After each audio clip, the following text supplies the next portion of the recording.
శుక్రవారం నాడు కూడా అమ్మవారికి కుంకుమ పూజ చేసుకోవడము, ఉపవాసం ఉండడము, ప్రతి శుక్రవారము పులిహార అమ్మవారి గుళ్ళో నైవేద్యం పెట్టి అక్కడికుండే భక్తులకు పంచిపెట్టడము చాలా మంచిది. మీ అదృష్ట సంఖ్య 2. మీరు పెట్టుకోవాల్సినటువంటి బొట్టు కుంకుమ. ప్రతిరోజు కుంకుమ బొట్టు పెట్టుకోకుండా బయటికి వెళ్ళకండి. మీరు చేయవలసినటువంటి పారాయణ ఏమిట్రా అంటే గనక దేవీ భాగవతాన్ని కానీ, లలితా సహస్రనామ స్తోత్రాన్ని కానీ పారాయణ చేస్తే మీకు చాలా మంచిది. మీరు ధరించవలసినటువంటి రుద్రాక్ష ద్విముఖి రుద్రాక్ష ధరించడం మంచిది. మీ అదృష్ట రత్నం రాయి ముత్యం ధరించాలి మీరు. ఏ వేలుగు ధరించాలి అంటే గనక కుడి చేతి చూపుడు వేలుగు ధరిస్తే చాలా బాగుంటుంది. మీరు పూజించవలసిన, నాటవలసిన, పెంచవలసిన వృక్షం మోదుగ వృక్షాన్ని పెంచాలి. మీరు చేయవలసినటువంటి పండుగ దేవీ నవరాత్రములు కానీ, వరలక్ష్మి వ్రతాన్ని కానీ భక్తి శ్రద్ధలతో ఆచరించాలి. మీరు చదవవలసినటువంటి పురాణం దేవీ భాగవతాన్ని చదవాలి.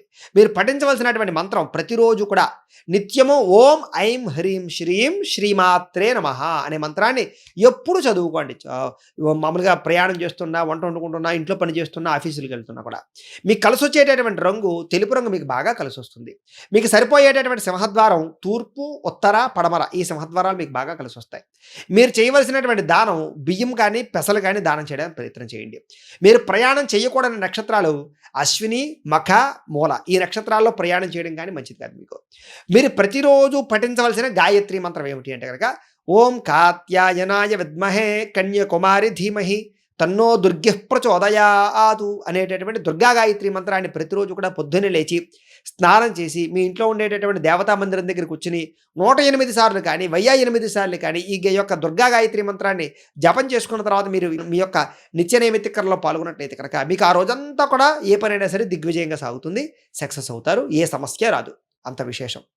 ఇక హస్త నక్షత్రం 1, 2, 3, 4 పాదాల వారు జీవితంలో ఆచరించవలసిన నియమనిష్టం ఏమిటి, ఆచరించవలసిన ఆచారాలు ఏమిటి అంటే కనుక ప్రతిరోజు కూడా విభూతిని కానీ, కుంకాన్ని కానీ ఖచ్చితంగా బొట్టు పెట్టుకోండి.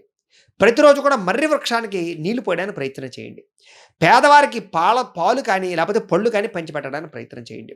ప్రతిరోజు కూడా లలితాదేవి లేదా దుర్గాదేవి అమ్మవారు ఏదైనా సరే అమ్మవారి యొక్క ఆరాధన చేయడానికి ప్రయత్నం చేయండి. ఏదైనా నదిని దాటేటప్పుడు ఆ నదిలో రాగి నాణాన్ని వేయడానికి ప్రయత్నం చేయండి. పక్షులకి నవధాన్యాల ఆహారంగా పెట్టండి. నీటిని ఆహారం